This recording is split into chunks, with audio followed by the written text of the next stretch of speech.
Phenomenal process producer is probably best described. 2 or 3 years ago, Charlotte and I were looking for a new marketing firm for Efficient Portfolio, and we met 3 marketing companies, and they all gave us a whole load of talk. We had a face-to-face meeting with each of them, and at the end of the third one, I realized that actually I didn't know what any of them would do for us. None of us had explained what the journey would be. None of them, like I was absolutely gobsmacked that companies that specialized in marketing could be so fluffy around explaining what the process was that I would be experiencing as the client, because I don't know what they're going to do for me. And it made me realize the power of having a phenomenal process. And ultimately, what we need to make sure is that when we meet a new client, that client knows what solution we are going to give them. They need to know, and ultimately they come to us wanting a solution to a problem of theirs, and they need to understand how we are going to help them with that, deliver that solution. We need to understand why they need help, which is one of the things that we talked about in the last workshop. Which is why we talk about the why we're doing what we're doing, why we start. We always start with why. But ultimately, it is so difficult to put faith in a company that says, we're going to sort it out for you, but I know you're not going to quite understand how we're going to sort it out. How good do we feel when a plumber comes along and says, yep, I can fix this problem. It's going to cost you £70 an hour. Well, I don't know what that involves. Am I on the hook for 2 hours work, or am I on the hook for 20 hours work? It's really difficult if we don't know what the solution looks like. There's a great book on this subject called Building a Story Brand, which is it's a very good book in terms of understanding how you can build a business, but also how you can build a process within a business so that your customers actually know what you're going to deliver, and therefore what solution you're going to provide to them, how you're going to solve their problem. And one of the things it looks at in this book is the fact that ultimately, when you're building your business and when you're marketing your business, you need to know that it talks about the villain, the external, the internal, and the philosophical problems. So firstly, you need to know what's the baddie that you're solving. Now, in financial planning, that might be a very poor retirement. It might be your villain might be the big life insurance companies that take all of your money in fees and commissions, but don't actually give you much in return. The villain could be all sorts of different things. And then there's this internal and external and philosophical, God, I'm really bad at saying that word, philosophical problem that we need to think about solving. And ultimately, typically, businesses end up selling solutions to external problems. However, people buy solutions from internal problems. So what do I mean by that? Well, the best way I can describe that is giving you an example, and obviously loving the Tesla brand and Tesla cars, that's a good example to use. So when we think about our business and we think about Tesla, the villain here is gas guzzling cars. Ultimately, that's what Tesla are trying to fight against, those horrible gas guzzling cars that are ruining the planet. That is the villain that we're dealing with in the client's mind of Tesla. The external problem that most companies will market to is that I need a new car. So that is very much an external driver, but internally, that's actually not that important. Internally, it's I want an innovative, cool, future-proofed, safe car. That is what I'm saying internally. Externally, I want to buy a car, but internally, I want it to be really cool. I want it to be a statement of who I am. I want it to be, really technologically advanced. I want it to be safe to drive the children around in. That's what I'm saying internally. But philosophically, behind all of that, I am by being a Tesla customer, I am saying I want a car that should help save the planet. That is the philosophical reason why I actually buy the Tesla. I buy it because of the philosophical reason, and I buy it because of the internal reason. The external reason is not really why I buy a Tesla. But understanding all of those, when we start to explain to our clients and customers what we do, is fundamental. So we need to understand what those different elements of our marketing are all about. We also need to understand the journey that a client is going to go through. And Georgia touched on this when she mentioned the hero's journey, which I'm about halfway through. I'm not sure I'm going to recommend it to anybody yet, because it's blooming hard going, actually, and I'm not sure I've really learned that much. But the hero's journey can be best described with the film The Lion King. So we meet Simba, and and obviously we have, you know, Mufasa as his father, but Mufasa dies. But ultimately, the guide that takes Simba through that journey is actually, there's probably three of them really. The guide is Rafiki, who whacks him on the head and said, "Don't worry, it's in the past." But it's also Timon and Pumbaa who teach him about Hakuna Matata. So he has this guide, so he sets the scene within the story. And I'm going to come back to this story principle at a future workshop when we come to build our own expert story. But ultimately, what the story brand tells us as a book is that we need to make sure that our clients understand the journey we're taking them on, and that often companies market themselves as the hero. But actually, that's a mistake. The hero is the client. Any good story has the hero at the start of the journey and at the end of the journey, and during that journey, they have a guide, whether it's Rafiki or Timon. We as the client, as the company, are the guide. We need to be showing how we're guiding the client on their journey from where they are today to where they want to be. And so ultimately, we need to, the guide needs to provide empathy, they need to provide authority, and they need to we need to make sure that our marketing, which is often done with the company as the hero, is actually done with the client as the hero. And so this is one of the reasons why we should have video testimonials on our website, because what we can do is we can get the client, our existing clients, telling us the story of where they were before they met us, what was worrying them, what their needs were, what their weaknesses were, what their threats were, and how us as the guide has taken them to the destination, how it's all much better as a result. And so that is one of the things that we need to build into our business is how can we show the client that we are going to guide them through this journey. And we need to give them a clear plan. We need to create clarity, and we need to explain what we're going to do. Now, the funny thing is with explaining what you're going to do is it might be that all of your competitors do exactly the same as you do. But like those three marketing companies, if they don't tell you what they do, when you explain the journey that your client is going to experience through you versus their competitors, they will follow you because you're telling them what you're going to do, even if your competitors would have done exactly the same thing and followed the same process. So let me explain it in terms of what we did at Efficient Portfolio. So we had what we call the efficient wealth management process, which ultimately, through the name, was trying to tell the client that we want to get your money managed efficiently. And so we started with the financial breakthrough call. So the benefit to the client of this was that we're trying to get them to understand what it is that they want to fix about their finances.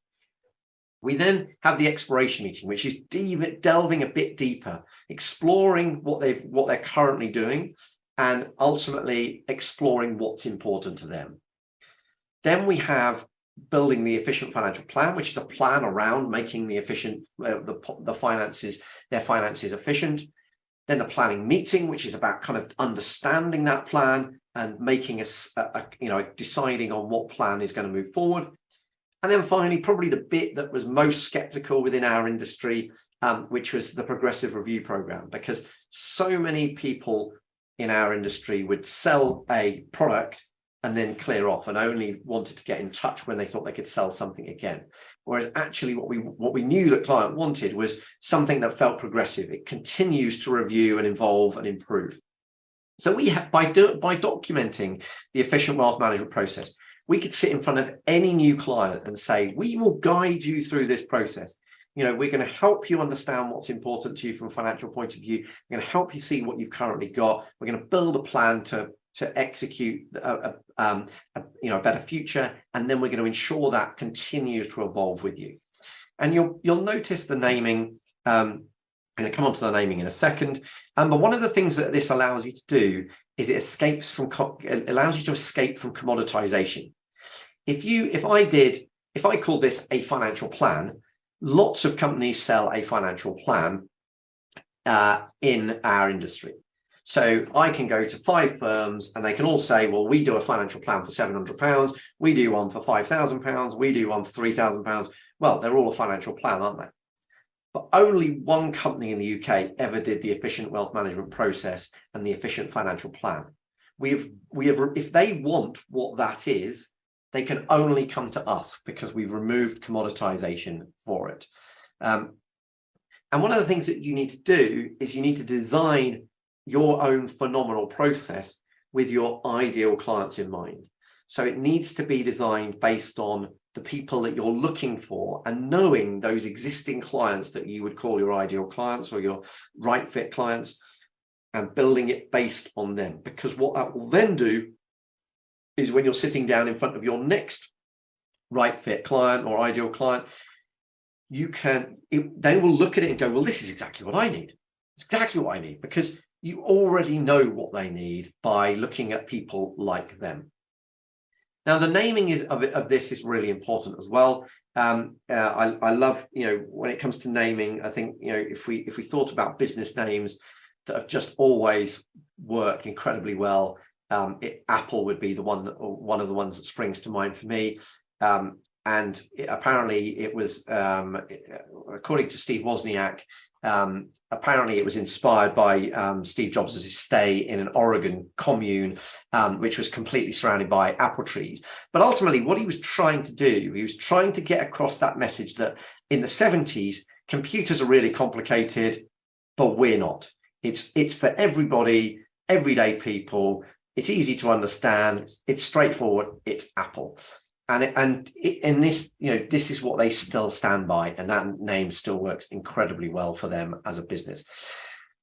So when you come to naming your phenomenal process and the steps within your phenomenal process, you have to create a name that is powerful, but that essentially tells people about the benefit that they're going to get.